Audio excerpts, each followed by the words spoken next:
Sekarang kita bergeser ke 2024. Bagaimana peluang Ganjar? Apakah kemudian pengalaman pahit teman-teman PDIP yang kemudian mencalonkan Jokowi pada waktu itu mengalami nasib yang sama di 2024 ini? Selamat datang di New Perspective.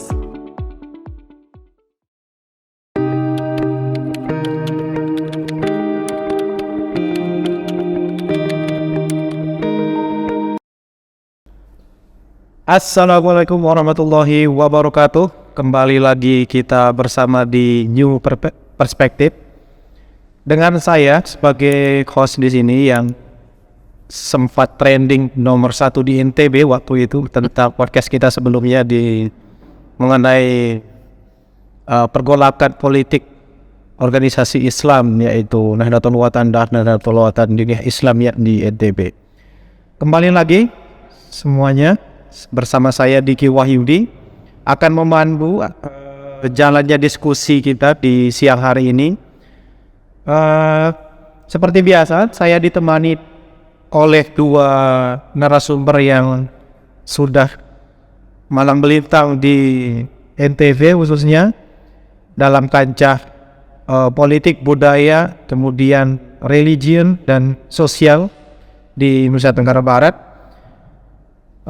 Sebelum itu saya sapa lagi, saya bersama Dr. Saiful Hamdi, pengamat politik UNRAM. Selamat siang Pak Dokter. Selamat siang Mas Diki. Gimana kabarnya, sehat ya? Alhamdulillah sehat.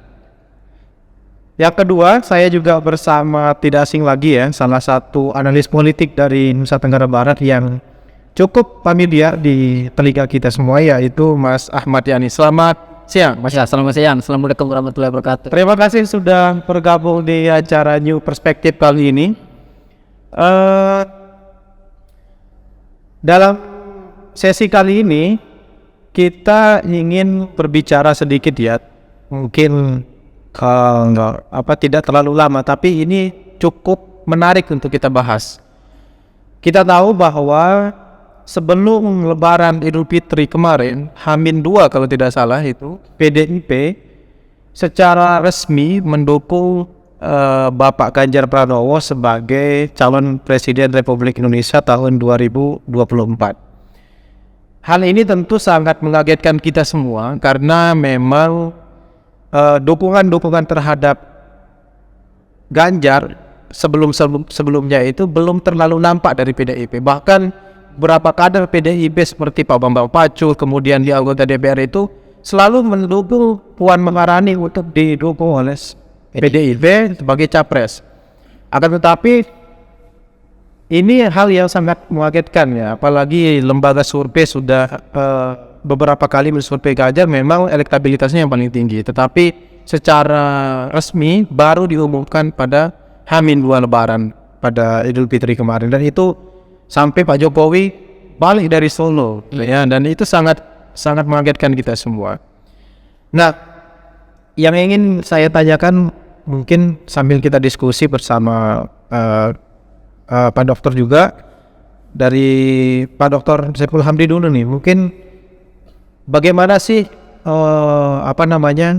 terutama di NTB ya, karena kalau kita lihat NTB ini secara sejarah ya, historis, PDIP itu memiliki suara yang relatif kecil di NTB. Bahkan di Pilpres 2019 yang lalu Prabowo sangat dominan di sini. Nah, setelah PDIP mencapreskan Ganjar secara resmi, bagaimana sih peluang Ganjar untuk memenangkan pertarungan di Nusa Tenggara Barat, khususnya yang basisnya basis PDIP khususnya di Kota Mataram, kemudian di beberapa daerah di Kota Mataram yang notabene-nya peluang kemenangannya sebelumnya di PDIP ini kecil gitu. Gimana Pak Dokter? Ya, terima kasih banyak Mas Diki.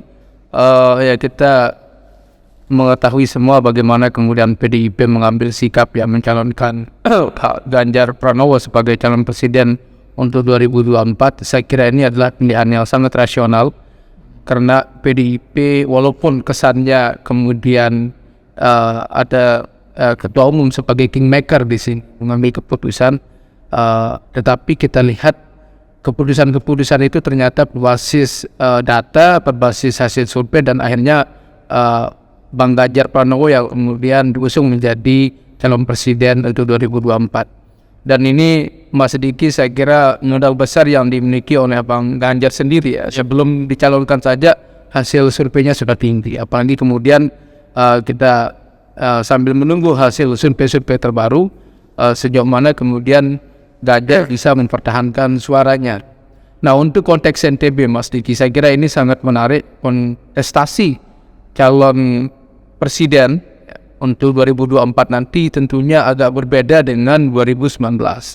Pertama, kalau 2019 itu terjadi head to head antara Jokowi dan Prabowo.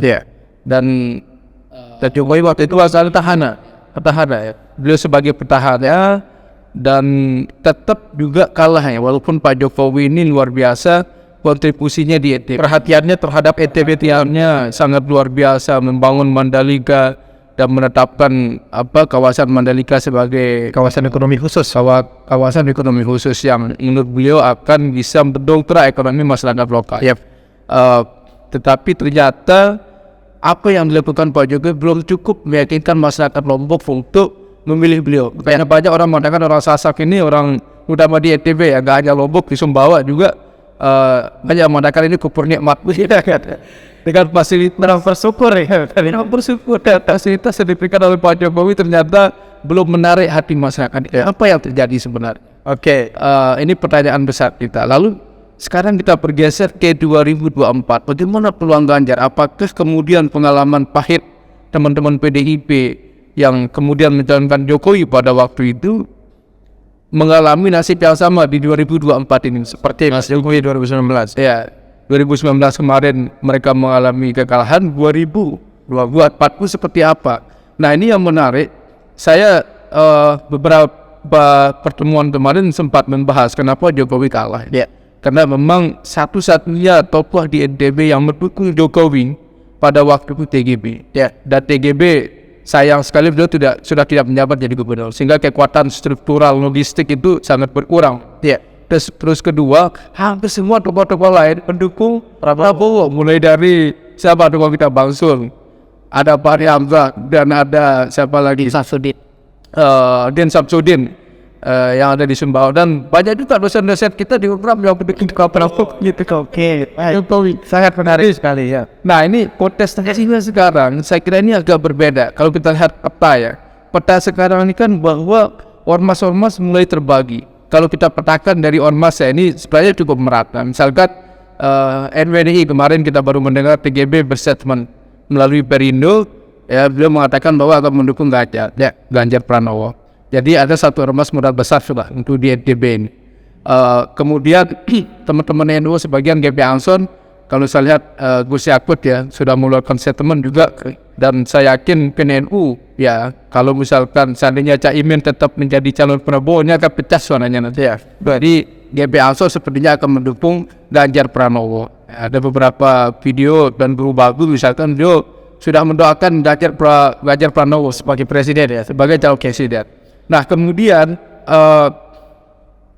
yang kemudian untuk calon lain mungkin ya. Jadi dua modal ini NU sama NW sepertinya, NWDI ya, sepertinya akan bekerja sama untuk memenangkan Ganjar. Terutama di NTB ya.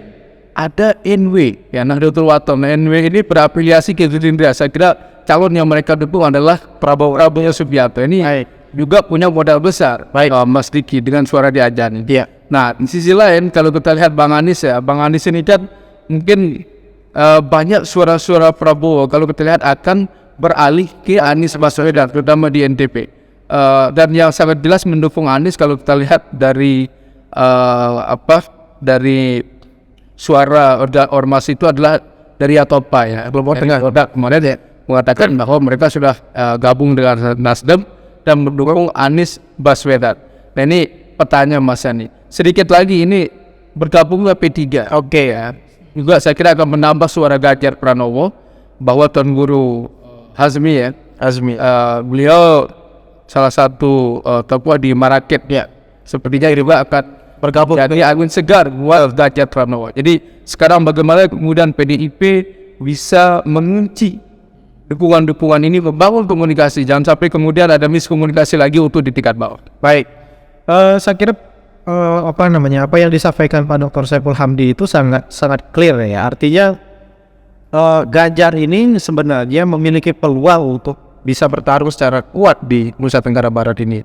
Berbeda dengan kasus yang dialami oleh Jokowi 2019 melawan Prabowo, yang saat itu notabene-nya semua elemen atau tokoh-tokoh sentral yang ada di NTB itu cenderung ke Prabowo Subianto gitu. Dan itu kita kaitkan lagi kepada ormas-ormas yang tadi, saya kira sangat menarik pertarungan yang cukup sengit nantinya bisa kita saksikan di pemilu 2024. Tapi sebelum itu mungkin Mas Yani juga bisa memberikan pandangan terhadap gimana sih potensi Ganjar ini.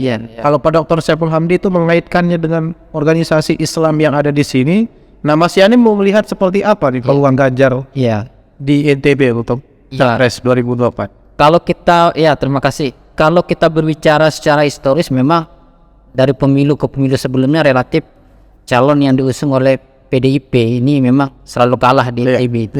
Tetapi untuk pemilu 2024 itu sangat mungkin berbeda, karena kalau saya melihat peluang Ganjar untuk bisa menang di NTB pun cukup besar. Nah, kalau tadi Pak Dokter lebih kepada dukungan secara politik dari sejumlah ormas maupun partai maupun tokoh. Kalau saya melihatnya ini juga akan terkait dengan siapa nanti cawapresnya Ganjar. Karena ini juga akan sangat menentukan kemenangan Ganjar itu, termasuk di NTB sendiri.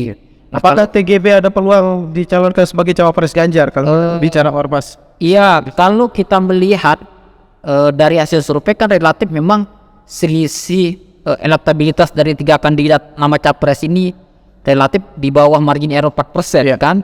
Ya, artinya yang akan memiliki peran vital juga dalam menentukan kemenangan inilah cawapresnya gitu. Baik. Nah, kalau saya dalam pandangan saya di sini kalau kita bicara pemilih di NTB juga yang perlu kita ingat juga ada pemilih milenial. Nah, kalau dari versi KPU terakhir mengatakan bahwa untuk di NTB itu jumlah pemilih milenial itu hampir sekitar 50-60%. Artinya itu angka sangat besar. Bahwa itu. Nah, yang menjadi pertanyaan kemudian strategi apa yang akan mampu dilakukan oleh masing-masing capres itu untuk bagaimana bisa mengkapitalisasi dukungan daripada milenial ini. Makanya di situ pentingnya juga kalau saya lihat masing-masing capres ini memilih wakil capres yang tepat begitu, termasuk bagaimana menggait pemilih milenial ini. Saya pikir kalau saya lihat TGB, Ridwan Kamil, Erik Sandiaga Uno salah satu juga figur-figur yang punya kans yang besar kan untuk bisa mendampingi Ganjar. Nah, sekarang yang menjadi pertanyaan kemudian dari figur-figur yang ada ini, figur mana yang kira-kira yang paling diinginkan oleh pemilih milenial ini untuk mendampingi Ganjar, sehingga nanti keberadaan cawapres ini bisa juga mendongkrak dukungan para pemilih milenial ini, sehingga peluang Ganjar untuk bisa memenangkan kontestasi Pilpres NTB akan semakin terbuka. Oke, saya sapu sedikit Mas Adi, silakan. Saya kira apa yang dikatakan Mas Adi, memang kelompok-kelompok milenial ini saya kira memiliki suara yang cukup signifikan. NTB bisa dikatakan di Indonesia itu mayoritas dari 3 provinsi calon presiden kita yang banyak menguasai media sosial adalah Ganjar. Saya kira kenapa kemudian hasil survei Ganjar itu tinggi. Masih kalau kita buka Instagramnya Ganjar misalkan, beliau sangat aktif ya, tidak hanya di Pilpres sebelumnya juga beliau sudah sangat dekat dengan kelompok-kelompok milenial. Berarti menurut Pak saya pun dia mengatakan begini, ketika capres ini aktif di media sosial itu berkolerasi atau memiliki hubungan dengan dukungan para milenial ini. Iya, pasti saya yakin ya, karena sebagian yang bisa mengakses media kita, media sosial kita ya kelompok-kelompok milenial. Di sampingnya tentu ada kelompok mungkin usia lanjut ya, tapi kelompok milenial inilah yang mayoritas punya akses dan mereka bisa melihat sendiri siapa calon-calon yang sebenarnya bekerja. Misalkan Pak Ganjar ini, kenapa kemudian Jokowi juga menyebut beliau cukup dekat dengan rakyat ya. Ketika misalkan ada jalan rusak, beliau foto telepon Pak Bupati kan, Bupati tolong kamu perbaiki jalannya. Saya kira masyarakat kita kan hanya butuh itu. Masyarakat kita tidak butuh janji-janji yang besar dari sebuah pemerintahan gitu. Mereka pada suatu yang kecil, tetapi real bisa diperbaiki oleh pemerintah. So, saya kira Bang Ganjar punya modal itu. Sementara kan yang terjadi ini kalau kita lihat ini lagi-lagi ada kelemahan dalam sistem demokrasi kita, linearitas ya, kerjasama antara misalkan pimpinan di provinsi, Pak Gubernur dan daerah dan bupati ya, ini kan banyak yang tidak keluar. Saya kira ini arogansi yang perlu kita hilangkan. Ya, karena bagaimanapun kan keberhasilan gubernur juga nggak mungkin tidak dilihat oleh keberhasilan daerah sama dengan presiden. Bagaimana kita bisa mengukur keberhasilan presiden sementara gubernurnya tidur misalkan, nggak banyak bekerja, jalan banyak rusak. Nah, ketika dikritik mulai ngambek dia. Nah, saya kira ini kelebihannya Bang Ganjar bahwa beliau punya modal besar untuk suara-suara kaum milenial. Menarik kalau berbicara suara milenial, pemirsa New Perspektif ya, karena secara mayoritas pemilih di Indonesia ya, seperti yang dikatakan Mas Yani tadi, kaum milenial ini cukup dominan ya untuk menentukan arah siapa yang akan memenangkan pemilu atau dalam konteks ini pemilihan presiden. Tapi kita lebih dalam lagi, saya ingin mungkin lebih sedikit dalam ya, karena ketiga tokoh yang kita sebutkan tadi, Pak Ganjar, Pak Prabowo, sama Pak Anies, itu adalah figur-figur yang memang memiliki basis massa yang yang sama, terutama Anies dan Prabowo. Terlebih sekarang seperti yang disampaikan sebelumnya oleh Pak Dokter, bahwa ormas-ormas Islam itu sudah bergerak mendukung satu calon, dan saya kira itu membuat peta politik di Nusa Tenggara Barat ini menjadi terpecah belah. Artinya ormas-ormas Islam yang terbesar seperti NU, NWDI saja sudah berbeda pilihan. Apalagi NU yang notabene-nya beberapa kader NU itu masuk ke dalam struktur kementerian ataupun di ETB juga ada gitu. Nah, mungkin secara lebih detail saya ingin tanyakan konfigurasi dukungan ini terhadap Ganjar, Prabowo, dan Anies. Bahwa satu sisi NWDI ini adalah organisasi baru, kemudian secara lantang dengan ketua umumnya Pak TGB itu mendukung Ganjar Pranowo, tapi kita tidak menyampaikan bahwa NW sebagai basis massa yang terbesar di NTB juga mendukung Ganjar, sedangkan NU itu memiliki beberapa suara, ada yang ke Ganjar, ada yang ke Anies. Dan seperti yang Pak Dokter bilang, Yayasan Yatopa di Lombok Tengah sudah bergabung ke Nasdem, tapi itu saya kira belum cukup signifikan untuk menambah suara para para calon presiden ini. Dan gimana sih strateginya kemudian untuk mendekati ormas-ormas yang lain yang kita bisa kuasai satu ormas, tapi ormas yang lain kita harus kuasai juga. Ya, saya kira Mas Riki, salah satu strategi yang perlu dikembangkan terutama oleh tim ses maupun partai pengusung utama ya.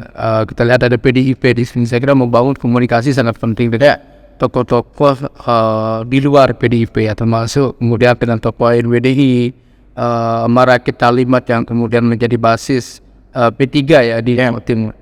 Saya kira strategi membangun komunikasi ini kemudian mengkampanyekan keunggulan-keunggulan Ganjar ini, saya kira menjadi salah satu kunci yang kemudian bisa mengangkat suara Ganjar di NTB. Dan tentunya juga Mas Diki, kalau kita lihat bahwa memang yang sangat dominan ya kalau dari suara ormas dalam politik di NTB ini memang ada dua nih yang cukup kuat ya, NWDI dengan NW ya. Di Lombok Tengah mungkin ada NU tetapi tidak kemudian membawa NU secara utuh ya. Beda dengan NWDI secara struktural, kemudian mereka juga sama-sama punya komitmen yang dan mendukung salah satu calon. Nah, saya kira ini menjadi modal besar buat teman-teman PDIP untuk memenangkan tim Ganjar di NTB ini. Dan sepertinya peta dukungan dari tokoh-tokoh lain juga ini masih kita tunggu, Mas Yan. Mas Diki, misalkan tentunya kalau kita bicara di pemerintahan ya, ini kan kenapa kemudian Anies juga masih cukup kuat ya di NTB. asumsi orang bahwa suara Prabowo, kekecewaan masyarakat Muslim ya yang mendukung 212 kemudian mereka beralih Karena gabung bersama pemerintah Jokowi ya. ya karena bergabung bersama pemerintahan Jokowi kemudian mendukung Anies Baswedan. Saya kira ini juga ditunjukkan oleh hasil survei bagaimana pemilih Prabowo yang beralih kepada Anies Baswedan. Nah, kalau kita lihat dari pemerintahan yang ada misalkan ada PKS masih berkuasa di NTB, pasti saya kira peran dari gubernur sangat penting di sini kalau mau misalkan Pak Anies menang. Belum lagi misalkan ada Bupati Lombok Barat, Bupati Lombok Timur ya, ini sudah saya kira secara terang-terangan mendukung bahkan menjadi ketua tim ses dari Anies Baswedan. Baik. Nah, artinya dari segi pemerintahan ini Anies yang masih kuat menurut saya ya. Di NTB ini Anies masih kuat. Lombok Tengah kan mereka Gerindra. Kalau suara terpecah semua ya.